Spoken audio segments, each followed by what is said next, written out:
A very good morning to all of you. देखो NMR पढ़ रहे थे अपन, H1 एनएमआर है ना, H1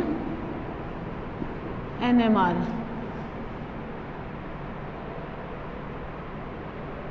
H1 एनएमआर स्पेक्ट्रोस्कोपी, ठीक है। H1 एनएमआर स्पेक्ट्रोस्कोपी देखो बहुत कुछ तो पढ़ लिया था, अब बहुत कम बचा है जो आप लोगों को बताना है, ठीक है। देखो इसमें मैं आप लोगों को कल छोड़ के गई थी इंटेंसिटी,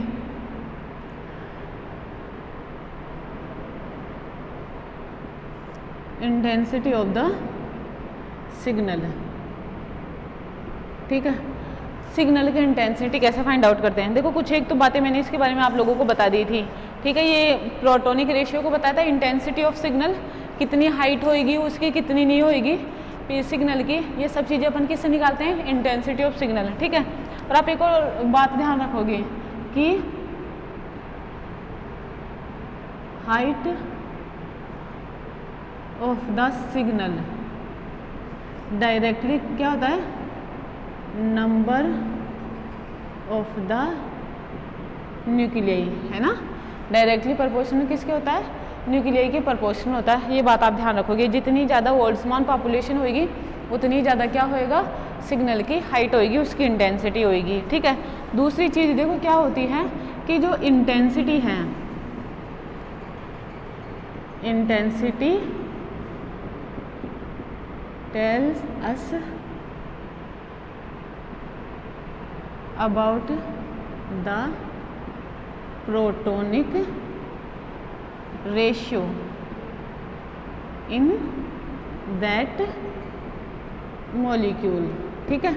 मॉलिक्यूल में क्या करता है, ये प्रोटोनिक रेशियो को बताता है। अपन प्रोटोनिक रेशियो निकाल सकते हैं अपन किसी भी मॉलिक्यूल में, ठीक है। देखो जनरली क्या होता है, इंटेंसिटी के लिए अपन Pascal, triangle rule, intensity के लिए अपन क्या करते हैं, पास्कल ट्रायंगल रूल अप्लाई करते हैं। पास्कल ट्रायंगल क्या है कि इन्होंने फॉर्मूला दिया x + y की पावर n, ये होता है। और देखो अपन किसके लिए पढ़ रहे हैं, अपन H1 NMR पढ़ रहे हैं, जिसका स्पिन क्वांटम नंबर क्या होता है, हाफ होता है, ठीक है। तो यहाँ पे ये जो n है, ये n क्या है, नंबर ऑफ प्रोटॉन्स, है ना, number of proton, neighbouring proton जो अपन पढ़ते हैं। इसका मान क्या हो सकता है एक भी नहीं हो, एक हो, दो हो, तीन हो, चार हो, और ये कितने भी हो सकते हैं। जैसे अपन पढ़ रहे थे ना किसी भी मॉलिक्यूल के लिए, जैसे मैं एक मॉलिक्यूल लिखूँ यहाँ पे CH3CH2OH, ठीक है। तो देखो ये A, ये B टाइप का, ये C टाइप का, ठीक है। तो ये क्या देगा, सिंगलेट देगा। ये क्या देगा, देखो इसकी वजह से नहीं देगा, ये किसकी वजह से देगा, इसकी वजह से। और बताओ ये क्वाड्रेट देगा क्या, अपन n+1 रूल यूज़ करते हैं ना, या 2ni+1 रूल यूज़ करते हैं, तो अपन पढ़ा था ये वाली चीज़ थी। और ये क्या है, नंबर ऑफ प्रोटॉन है, n का मान, i का मान क्या है, स्पिन क्वांटम नंबर प्रोटॉन के लिए। तो मुझे एक बात बताओ, ये क्या देगा, क्वाड्रेट देगा, है ना, क्वाड्रेट क्या देगा, क्वाड्रेट देगा। एक बात ध्यान रखना आप लोग, ये क्वाड्रेट देगा तो अपन इसको क्या कहते हैं, कभी कभी मल्टीप्लेट में इंक्लूड करते हैं, बोलते हैं मल्टीप्लेट्स देता है, अपन ये पढ़ लेते हैं। डबलेट ट्रिपलेट तक तो बोलते हैं, फिर आगे बोलते हैं मल्टीप्लेट देता है। अपन डबलेट को भी नॉर्मली कहते हैं मल्टीप्लेट होता है, मतलब एक से ज़्यादा लाइन्स आती हैं तो उनको क्या कहते हैं, मल्टीप्लेट कहते हैं। तो जैसे क्वाड्रेट आएगा, पेंट्रेट आएगा, तो सबके लिए मल्टीप्लेट यूज़ कर ली जाती है। आप लोग इस चीज़ के लिए कन्फ्यूज़ मत हो ना कि क्वाड्रेट और मल्टीप्लेट क्या है, एक ही चीज़ है। मल्टीप्लेट का मतलब एक से ज़्यादा, है ना। और ये इसकी वजह से बताओ, दो प्रोटॉन है तो ये क्या देगा, ट्रिपलेट देगा। समझ में आ रही मेरी बात है, ठीक है। अब देखो इंटेंसिटी रेशियो अपन कैसे निकालते हैं। अगर अपन नॉर्मली ऐसे देखें ना, तो A/B/C अपन इस तरीके से पढ़ते हैं, ठीक है। तो देखो एक, ये कितने, दो, ये कितने हैं, तीन। प्रोटोनिक रेशियो ये है यहाँ पे, समझ में आ रही मेरी बात है। अब इसकी इंटेंसिटी कैसे निकालेंगे, देखो इंटेंसिटी निकालने के लिए अपन, मैंने क्या कहा था, n का मान क्या हो सकता है, 0, 1, 2, 3, 4 कुछ भी हो सकता है। ये पास्कल ट्रायंगल अप्लाई करेंगे तो इनकी इंटेंसिटी आएगी, ठीक है। देखो वो किस तरीके से,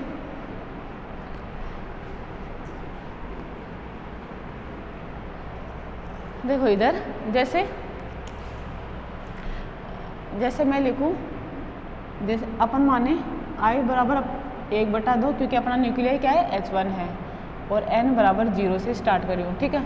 देखो अपन किस में रखेंगे ये मान, 2ni प्लस 1 में, समझ रहे मेरी बात। देखो रखा, 2 से 2 कैंसिल आउट, 0 1 आएगा, सिंगलेट है। देखो जब n बराबर 0 हो तो ये लाइन आई है ना, और इसको अपन क्या बोलेंगे, सिंगलेट। देखो उसको मिटा देती हूँ एक बार।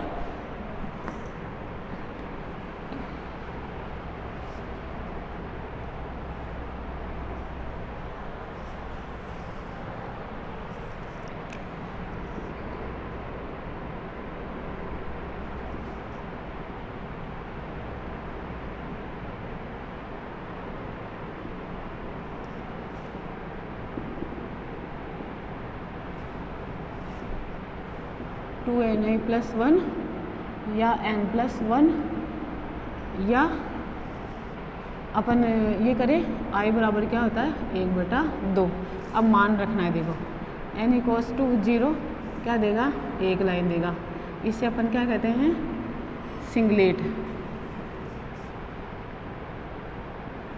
क्या कहेंगे, सिंगलेट। ठीक है, देखो n बराबर 1 रखो, इधर कैलकुलेशन करके देखो, इधर कर रही हूँ कैलकुलेशन है ना, n बराबर 1 रखा तो n बराबर 1 के लिए देखो 2 × 1 इंटू 1/2 प्लस 1, 1 और 2 लाइन आई तो देखो ये 2 में डिवाइड हो गया, 1 और ये 2। बताओ इनका रेशियो क्या होगा, 1:1। ठीक है, इसके लिए एक आई थी 1:1। ठीक, अभी सिंगलेट है, डबलेट अपन बाद में देखेंगे, पहले ये देख लो पास्कल ट्रायंगल कैसे बनता है। ठीक है, दूसरी चीज़ देखो, मैं लिखूँ n बराबर 2, देखो लिखूँ 2 × 2 इंटू 1/2 प्लस 1, 2 से 2 कैंसिल आउट, 3 लाइन आएगी। देखो कैसे आएगी वो, ये टूटा इसमें और ये टूटा इसमें, n बराबर 2 के लिए। इधर देखो ये भी 2 में टूटेगा, ये ऐसे टूटा और ये ऐसे टूटेगा। अब देखो ये जो बीच की जो 2 लाइन है ना, सुनना, ये बीच की 2 लाइन बहुत पास होती है, इसलिए क्या हो जाती है, ओवरलैप हो जाती है। इसलिए क्या होता है, दोनों मिलकर क्या होता है, एक ही लाइन देती है। तो मैं लिखूँ यहाँ पे ये। ठीक, देखो अब इसको, ये एक था ना, ये एक इसका था तो 1:1। अब ये भी 1:1 में आया तो इसका 1, ये भी 1:1 में आया तो 1 1 2 और ये 1। समझ में आप लोगों को बात। ठीक है, नेक्स्ट देखो, n बराबर 3 हो के लिए क्या करेंगे अपन, देखो ये टूटेगा 3 में, 1 2, इधर देखो निकालते हैं पहले, equals to 3 equals to 1/2 plus 1, ये कितनी लाइन आएगी, 4 लाइन आएगी। ठीक है, अब देखो 4 लाइन बनानी है अपने को।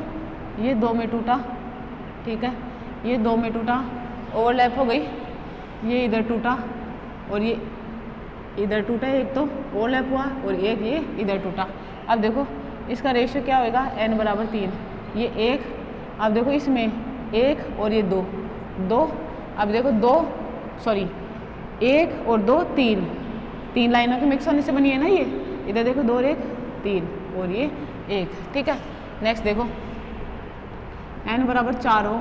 ठीक है, ये इधर, अब देखो ये 2 में टूटेगा तो ये इधर आई, एक लाइन इधर आई। ठीक है, इधर देखो ये भी 2 में टूटेगा, एक लाइन मिक्स हुई, एक इधर आई, ये इसमें मिक्स हुआ, एक इधर आया।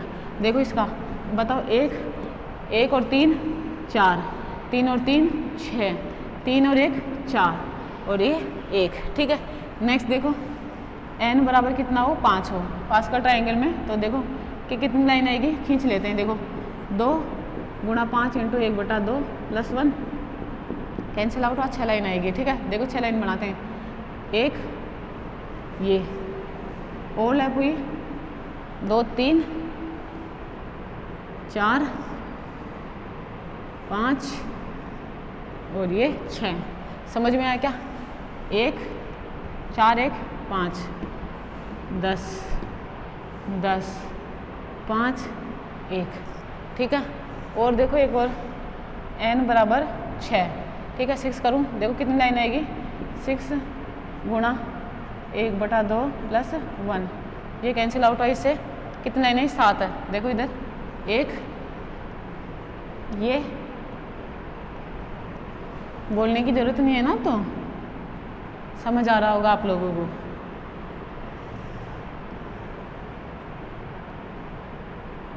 ठीक है, अब आगे देखो बोर्ड पूरा हो चुका है, इसलिए इतना ही, आगे आप लोग कर लेना अपनी प्रैक्टिस के लिए। ये 6 10 15, उसके लिए 20, 15, 6 और ये 1।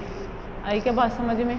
ठीक है, इस तरीके से ये इनके इंटेंसिटी रेशियो है। ठीक है, अगर नेबरिंग प्रोटॉन कुछ भी नहीं हो, 1 हो, 2 हो, 3 हो, 4 हो, 5 हो, 6 हो, तो अपन उसको किस तरीके से पढ़ेंगे। ठीक है, अब देखो जनरली क्या है कि जैसे ये तो n का वैल्यू हो गया, यहाँ पे लिख दूँ मैं n का वैल्यू, है ना, और यहाँ पे लिख दूँ ये n का वैल्यू लिखा, यहाँ पे लिखूँ इंटेंसिटी रेशियो, इंटेंसिटी रेशियो। ठीक है, ये इंटेंसिटी रेशियो हो गया इधर। ठीक है, और ये इनके नाम की मल्टीप्लेट कौन सी आएगी स्टेट में? सिंगलेट आएगी, डबलेट आएगी, ट्रिपलेट आएगी। ठीक है, देखो इधर ये 0 हो तो इंटेंसिटी रेशियो 1, नाम क्या होगा? सिंगलेट। ठीक है, क्या 1 हो तो इंटेंसिटी रेशियो देखो 1 का कितना है? 1:1। क्या कहते हैं इसे? डबलेट। अगर ये 2 हो तो इंटेंसिटी रेशियो देखो यह है ना, इसे क्या कहते हैं? ट्रिपलेट, है ना। ये रेशियो कैसे होता है अभी बताऊंगी ये चीज़ भी। ये 3 हुआ तो 1:3:3:1 क्वाड्रेट। 4 होता तो ये, तो क्या लिखती मैं यहाँ पे? 1:4:6:4:1 पेंट्रेट। अगर 5 होता तो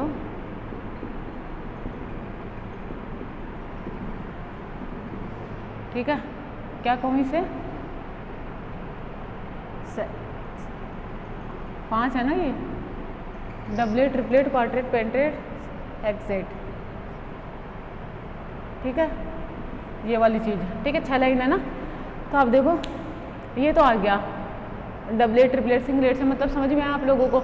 अब देखो जनरली क्या करते हैं कि अपन इनको किस तरीके से लिख सकते हैं, है ना, वो चीज़ कि इंटेंसिटी रेशियो अपन सिग्नल में इनको कैसे बताते हैं कि इनका मतलब क्या होता है। ये जो रेशियो तो निकाल लिया, अब इस रेशियो का मतलब क्या होता है वो चीज़ देख लो आप लोग एक बार, तो आप लोगों की ये इंटेंसिटी रेशियो कंप्लीट हो जाएगा। ठीक है, देखो, और मैंने बताया था कि डबल डबलेट क्या होता है, ट्रिपलेट क्या होता है, सब कुछ देखो कल आप लोगों को मैंने समझा दिया था। देखो अगर 0 होना तो देखो इसका मतलब ये है कि ये ऐसे सिग्नल देगा, ये ऐसे सिर्फ एक लाइन देगा, और इसका मतलब है 2 लाइन आएगी दोनों बराबर इंटेंसिटी की। कहने का मतलब है जैसे ये ऐसे और ये ऐसे, इस तरीके से दो। इसका मतलब देखो क्या है, 3 लाइन आएगी लेकिन 2 तो बराबर की, एक डबल लंबी है इससे, है ना, ऐसे ऐसे ऐसे। ये इसका मतलब है, ये हो गया 1:2:1। इसका मतलब देखो 4 लाइन के लिए देखो ये ऐसे, ये ऐसे, ये ऐसे, ये ऐसे, तो 1:3:3:1। ठीक है, इसका देखो मतलब क्या है, देखो ये 1, ये 4, ये 6, ये 4 और ये 1 ऐसे। ठीक है, इसका मतलब देख लो वही, देखो ये 1, ये 6, ये 15, ये 20, ये 15, ये 6 और ये 1 ऐसे। ये होते हैं इंटेंसिटी रेशियो। बोलते सिग्नल इस तरीके के दिखाई देंगे, इसलिए अपन इनको ये doublet, triplet, singlet, quartet, pentet, hexet इस तरीके से इनको इंक्लूड करते हैं। ये है पास्कल ट्राइंगल। ठीक है, जो वैसे आप लोगों की इतना सिलेबस में है नहीं, लेकिन आप लोगों की थ्योरी दे रखी है, मैंने आप लोगों को ये करके बता दिया है। आप लोग इसको इस तरीके से अप्लाई करोगे, और अगर इस तरीके से पूछा जाए इंटेंसिटी ऑफ द रेशियो से क्वेश्चन आए तो आप लोगों को इसी तरीके से बताना है, पास्कल ट्रायंगल बनाना, और आप लोग इस तरीके से करोगे। क्योंकि देखो क्या होता है कि आंसर स्पेसिफिक हो तो नंबर भी स्पेसिफिक आते हैं, तो और आंसर स्पेसिफिक रखने के लिए आपको खुद को मॉडिफाइड होना पड़ेगा, अपने आंसर को मॉडिफाइड करना पड़ेगा। समझ रहे हो मेरी बात है? ठीक है, तो वाली चीज़ है, मैंने आप लोगों को वो चीज़ बताई। अब देखो नेक्स्ट आप लोगों के टॉपिक है स्पिन स्पिन कपलिंग। देखो नेक्स्ट टॉपिक देखो,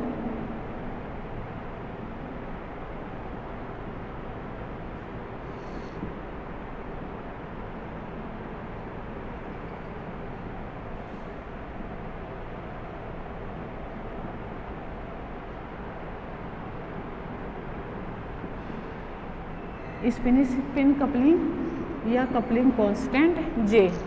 देखो स्पिन स्पिन कपलिंग पढ़ेंगे अपन, कपलिंग कांस्टेंट पढ़ेंगे, और ये कितने प्रकार के होते हैं वो चीज़ पढ़ेंगे आप लोगों के, ये सब सिलेबस में दे रखा है। ठीक है, देखो ये स्पिन कपलिंग या कपलिंग कांस्टेंट क्या होता है। पहले तो कपलिंग कांस्टेंट की परिभाषा देखो। कपलिंग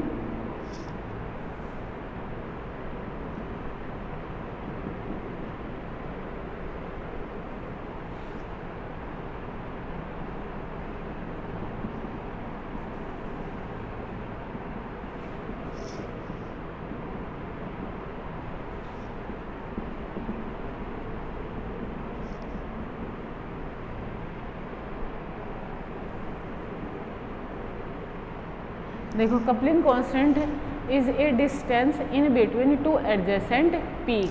ठीक है, दो नियरेस्ट पीक होगी उनके बीच की दूरी क्या कहलाती है, कपलिंग कांस्टेंट कहलाती है। जैसे मैं इस तरीके से बनाऊँ, जैसे ये कोई ग्राफ है ना, ये ग्राफ है, तो इनके ये बीच की दूरी ये क्या कहलाएगी, जे कहलाएगी। और जे क्या है यहाँ पर, अपना कपलिंग कांस्टेंट, ये क्या कहलाएगा, जे कहलाएगा। ठीक है, स्पिन कपलिंग होगी ये इसकी। ठीक है, दोनों के बीच की दूरी कि जैसे अपने को पता हो कि ये इस पे आ रहा है ना, और ये पीक इस पे आ रहा है। जैसे ये मैं कह दूँ ये 6 है और ये 2 है, समझ रहे हो आप मेरी बात।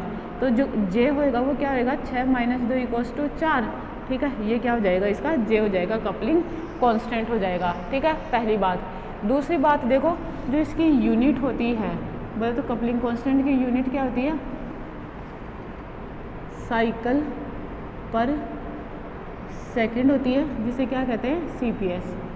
या यूनिट क्या होती है, हर्ट्ज होती है। ठीक है, या तो साइकिल पर सेकंड होगी इसकी यूनिट, या क्या होगी, हर्ट्ज होगी। ठीक है, और मुझे एक बात बताओ, हर्ट्ज को पीपीएम में कन्वर्ट करना मैंने आप लोगों को बता रखा है, हर्ट्ज अपॉन मेगा हर्ट्ज, ये आप लोगों के सिलेबस में दिया हुआ है। न्यूमेरिकल भी अगर इस पे आता है तो आप इस तरीके से करोगे। पहली चीज़ तो ये है। ठीक है, दूसरी चीज़ क्या है कि मतलब अब यहाँ पे ये जो वैल्यू है आप ये किस में लिखोगे, हर्ट्ज में या सीपीएस में। ये इसका क्या है, यूनिट है, किसकी है, कपलिंग कांस्टेंट की। पहली चीज़ है, देखो कपलिंग कांस्टेंट क्या होता है कि स्पेसिफिक मान होता है किसी भी न्यूक्लियाई का, जिसके आधार पर अपन उसकी आइडेंटिफिकेशन करते हैं। विदाउट कपलिंग कांस्टेंट एकदम सही अनुमान लगाना किसी भी न्यूक्लियाई के लिए बहुत ज़्यादा मुश्किल होता है। कपलिंग कांस्टेंट ऐसे कहे तो केमिकल शिफ्ट से भी बहुत ज़्यादा यूज़फुल क्या होता है, ये फैक्ट होता है, जिसके आधार पर अपन क्या करते हैं, किसी भी न्यूक्लियाई की क्या कर सकते हैं, पहचान कर सकते हैं इसके आधार पर। ठीक है, और जनरली देखिए कोई भी मॉलिक्यूल क्या है कि कितने तरीके से इंटरेक्ट होएगा, ये चीज़ डिपेंड करती है उसके नियरेस्ट प्रेजेंट प्रोटॉन पर। एक और बात ध्यान रखना, किसी भी मॉलिक्यूल में चाहे तो कितने ही प्रोटॉन हो, लेकिन वो डिपेंड करता है एडजेसेंट प्रोटॉन पर। अगर किसी न्यूक्लियाई के एडजेसेंट प्रोटॉन नहीं हैं तो वो कोई कपलिंग कांस्टेंट नहीं देगा। ठीक है, हमेशा ध्यान रखना इसमें आप लोग कि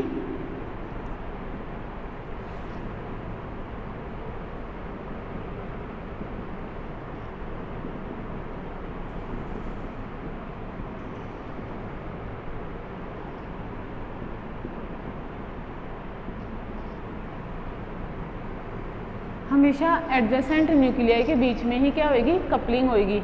और कपलिंग होगी तो ये क्या होगा, स्प्लिट होएगा। ठीक है, अगर स्प्लिट हुआ तो जनरली क्या होएगा, एक से अधिक लाइनों में टूटेगा, उसके मान अलग अलग होंगे। एक और बात ध्यान रखना, ऐसा नहीं होता है कि जैसे अपन बात करें कि एक मैंने कहा जब भी कपलिंग होगी तो एडजेसेंट प्रोटॉन के बीच में ही होगी, लेकिन इसका मतलब ये कभी भी नहीं होता है कि जो दूर है, मतलब जो पास में नहीं है, डिस्टेंस और ज़्यादा डिस्टेंस मेंटेन करता है न्यूक्लियाई से, तो उसमें कपलिंग नहीं होगी। अगर अपन उनकी कपलिंग निकालें कि हम कहें कि हम तो एडजेसेंट के साथ ही जो आगे वाले प्रोटॉन हैं उनसे भी कपलिंग करना चाहते हैं, बिल्कुल ऐसे ही हो सकता है कि आगे वाले प्रोटॉन से भी वो कपलिंग करें, लेकिन जो उनका मान आएगा, बोले तो कपलिंग कांस्टेंट जे का जो मान आएगा वो बहुत कम होगा, जो जिससे कैलकुलेट करे तो भी कोई फ़र्क नहीं पड़ता, कैलकुलेट नहीं करे तो भी कोई फ़र्क नहीं पड़ता। मतलब उन्हीं को शामिल किया जाता है, उन्हीं कपलिंग को या स्प्लिटिंग को शामिल किया जाएगा इसमें, जिसके जे के मान बहुत ज़्यादा होते हैं। और एडजेसेंट प्रोटॉन जब एक दूसरे से कपल करते हैं, कपलिंग करते हैं, तो जे के मान उनके बहुत ज़्यादा होते हैं। एक और बात ध्यान रखना कि जब एडजेसेंट प्रोटॉन हो सकता है एक से ज़्यादा हो, अगर वो केमिकली इक्विवेलेंट है तो उनके जो जे के मान आएंगे वो एक से ज़्यादा आएंगे, और जो जे के मान है वो हमेशा सेम होंगे। जैसे एक एग्जांपल लूँ मैं इसके लिए, जैसे मैंने लिया, मैं लिखूँ यहाँ पे CH3 CH2 Cl, ठीक है। देखो HCHHCH और ये C, बताओ ये A टाइप के प्रोटॉन और ये दोनों B टाइप के प्रोटॉन। समझ में आ रही है मेरी बात है, ठीक है। तो देखो इसमें एक तो आएगा JAB, ठीक है, और एक आएगा JBA। क्लियर क्या? एक तो ये इससे कपल करेगा और ये इससे करेगा, एडजेसेंट है ना, ये करा तो ये भी करेगा। देखो इधर बताओ, ये जब इससे करा और सब ये सेम प्रकार के हैं ना, सबके सब, ये इससे करे या ये इससे करे, कोई किसी से करे, इसका कुछ ना कुछ जे का मान आएगा, ठीक। इधर देखो B इससे करेगा तो इसका कुछ ना कुछ जे का मान आएगा।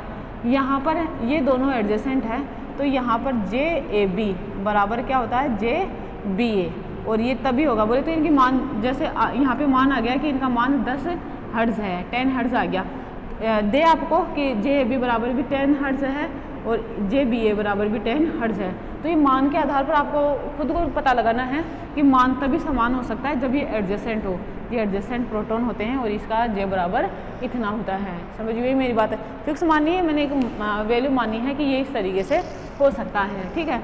दूसरी चीज़ देखो क्या होता है कि जैसे अपन साइक्लिक सिस्टम में निकालते हैं, ठीक है, तो हो सकता है वो एडजेसेंट के आगे भी अन्य न्यूक्लियस से क्या करे, कपल करे, आगे बढ़े, ठीक है।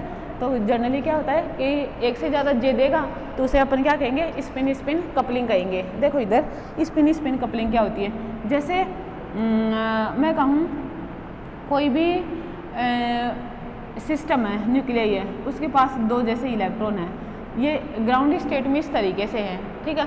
एक्साइटेड स्टेट में हो सकता है ये इस तरीके से हो जाए, है ना, दोनों का स्पिन अपोजिट हो जाए। हो सकता है बीच में आए तो ये ऐसे हो जाए, समझ रहे हो मेरी बात, ठीक है। हो सकता है ना इसको स्पिन नीचे हो जाए और इसका स्पिन ऊपर हो जाए, ठीक है। तो देखो कितनी तरीके से स्प्लिट हुआ, ये 1 2 3 और ये 4, समझ रहे हो मेरी बात। तो इस तरीके से क्या निकालते हैं, इनकी स्प्लिटिंग निकालते हैं। ये क्या कहलाती है, स्पिन स्पिन कपलिंग कहलाती है। कि देखो अभी दोनों का स्पिन सेम साइड है, इसमें अपोजिट साइड, इसमें भी अपोजिट साइड, लेकिन डायरेक्शन चेंज हो गया हर इलेक्ट्रॉन के लिए, और इधर देखो इसके लिए एकदम अपोजिट हो गया तो माइनस माइनस का मानेंगे। तो जनरली इस तरीके से निकाला जाता है। ये क्या कहलाती है, स्पिन स्पिन कपलिंग कहलाती है, कपलिंग कांस्टेंट कहलाता है, ठीक है। दूसरी चीज़ क्या होती है कि जैसे कपलिंग कांस्टेंट में अपन ये चीज़ देखते हैं कि कोई भी फील्ड, जैसे कपलिंग कांस्टेंट का मान किन कारकों से प्रभावित होता है, किन कारकों से प्रभावित नहीं होता है, ठीक है। देखो क्या होता है कि कपलिंग कांस्टेंट का मान जनरली क्या होता है 1 से 20 हर्ट्ज़ के बीच में हो सकता है, पहली ये चीज़ है, ठीक है। और जनरली क्या होता है, इनके फ्रीक्वेंसी रेशियो होता है, जैसे फ्रीक्वेंसी डिफरेंस है new upon J is greater than, अगर 7 हो तो ये प्राइमरी स्पेक्ट्रा शो करता है, प्राइमरी कपलिंग कांस्टेंट कहलाएगा। अगर del nu upon J is less than 7 हो तो ये secondary constant, secondary coupling constant कहलाएगा, ठीक है। ये एक नॉर्मल सी बात है जो आप लोगों को ध्यान में रखनी है कि जैसे आप लोगों को क्वेश्चन अगर ये आ जाता है right the short note on the coupling constant, तो आप लोगों को ये सब बातें बतानी है। मान क्या होता है इसका, 1 से लेके 20 हर्ट्ज़ के बीच में होता है, ये वाली चीज़ 1 से स्टार्ट होएगा। हो सकता है 1 से 3 हो, 1 से 2 हो, 20 हो, 18 हो, 19 हो, कुछ भी हो सकता है, लेकिन इसके बीच में होएगा, पहली ये चीज़ है, ठीक है। दूसरी चीज़ देखो, जो इफेक्टिव होता है ना, इफेक्टिव कपलिंग अपन पढ़ते हैं। इफेक्टिव कपलिंग हमेशा और हमेशा क्या होती है, या तो एडजेसेंट एक ही ऊपर हो, मतलब 2 सिग्मा बॉन्ड से सेपरेटेड हो, या फिर क्या हो 3 सिग्मा बॉन्ड से सेपरेटेड हो, और फिर उसके आगे अपन पढ़ते हैं कि कितने भी सिग्मा बॉन्ड से वो सेपरेटेड हो सकता है, तो उन सब की क्या पढ़ते हैं, कपलिंग कांस्टेंट निकाला जाता है, ठीक है। तो इस आधार पर क्या है कि कपलिंग कांस्टेंट को 3 भागों में बांटा गया है, ठीक है। समझ रहे हो मेरी बात, कपलिंग कांस्टेंट को क्या है 3 भागों में बांटा गया है। और एक और बात ध्यान रखना आप लोग, जनरली क्या है कि जैसे आप लोगों को ये दिया जाए, एग्जाम्पल दिया जाए और उसकी एक्सप्लेनेशन मांगी जाए, एनएमआर स्पेक्ट्रा उसका मांगा जाए, तो आप लोग जनरली क्या करोगे कि उसमें आप लोग नंबर ऑफ सिग्नल देखोगे, फिर आप लोग देखोगे कि कौन डबलेट दे रहा है, कौन ट्रिपलेट दे रहा है, कौन क्वाड्रेट दे रहा है, वो चीज़ पढ़ोगे। तीसरा आप लोग क्या करोगे इसमें कि उसका कपलिंग कांस्टेंट का मान देखोगे, ठीक है। कपलिंग कांस्टेंट का मान देखने के बाद देखोगे कि वो किन किन कारकों से प्रभावित होता है, ठीक है। तो अपन पढ़ेंगे कपलिंग कांस्टेंट मुख्य रूप से क्या होता है, बॉन्ड एंगल पर डिपेंड करता है, बॉन्ड लेंथ पे डिपेंड करता है, डाइहेड्रल एंगल पे डिपेंड करता है, इलेक्ट्रोनेगेटिविटी पर, कॉन्जुगेशन पर और ज्योमेट्री पर। ठीक है, मैंने क्या कहा कि कपलिंग कांस्टेंट जो जे का मान है, coupling constant J depend on, पहला पॉइंट देखो, डिपेंड ऑन कॉन्जुगेशन। सबसे पहले देखो डिपेंड ऑन बॉन्ड एंगल, ठीक है, depend on dihedral angle, depend on conjugation, depend on percent as character, depend on electron negativity, है ना, एन पर क्या होता है, ये डिपेंड करता है। ठीक है, ये वाली चीज़ आप लोगों को ध्यान में रखनी है, कपलिंग कांस्टेंट इन सब फैक्टर पे डिपेंड करता है। ठीक है, अब देखो टाइप ऑफ कपलिंग कांस्टेंट। ठीक है,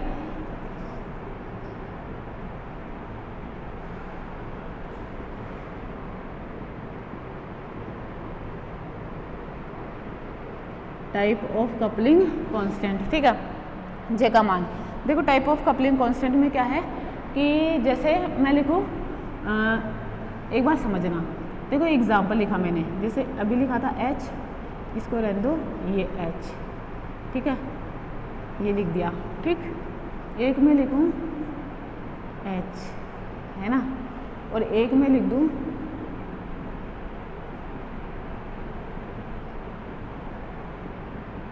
H। ठीक है, ये देखो तीन टाइप के एग्जाम्पल लिखे हैं। ठीक है, सबसे पहले इसको देखो, पहला, दूसरा और ये तीसरा। ठीक है, समझना, देखो पहला देखो, ये क्या है, सिग्मा बॉन्ड, ये क्या है, सिग्मा बॉन्ड। देखो डिस्टेंस क्या है, एक सिग्मा बॉन्ड, दो सिग्मा बॉन्ड, दो सिग्मा बॉन्ड से सेपरेटेड है ना, तो इसे क्या कहेंगे, 2J, है ना, 2J, या क्या कहते हैं, जेमनल कपलिंग कांस्टेंट। ठीक, आगे पढ़ेंगे इस चीज़ को। दूसरा देखो, ये सिग्मा बॉन्ड, ये सिग्मा बॉन्ड, ये सिग्मा बॉन्ड, कितने से सेपरेट, 1 2 3, तो इसे क्या कहेंगे, 3J। इधर देखो, ये देखो 1 2 3 4 5 सिग्मा बॉन्ड से सेपरेटेड है, समझ रहे हो मेरी बात, तो इसे क्या कहेंगे, लॉन्ग रेंज कपलिंग कांस्टेंट। ठीक है, तो इस आधार पर क्या होते हैं कि डिस्टेंस, इनके बीच में कितनी डिस्टेंस होती है, नंबर ऑफ सिग्मा बॉन्ड कितने होते हैं, उनके आधार पर कपलिंग कांस्टेंट क्या होते हैं, 3 भागों में बांटे गए। बोले तो मुख्य रूप से ये क्या होते हैं, 3 प्रकार के होते हैं। देखना इधर 3 प्रकार के होते हैं, जिनमें से पहला होता है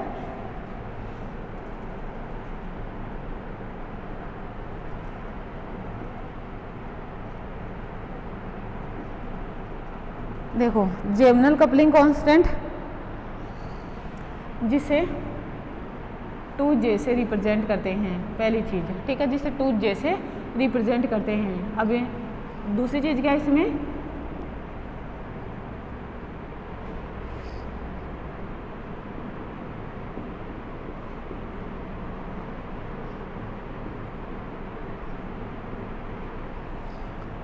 proton separated by 2 sigma bond. ठीक है, तीसरी चीज़ क्या होती है,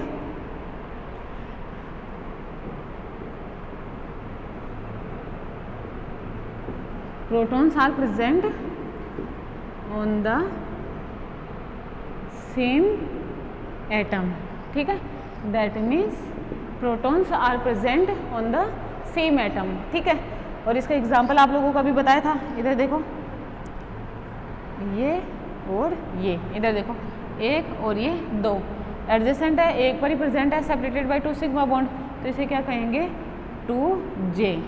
समझ रहे मेरी बात है, 2J, और इसे क्या कहेंगे, जेमनल कपलिंग कांस्टेंट है। ये क्या कहलाता है, जेमनल कपलिंग कांस्टेंट कहलाता है। दूसरा देखो विसिनल कपलिंग कांस्टेंट। ठीक है, विसिनल कपलिंग कांस्टेंट किससे डिनोट करते हैं, इसको 3J से रिप्रेजेंट करते हैं। और होता क्या है इसमें, protons are separated by 3 sigma bonds.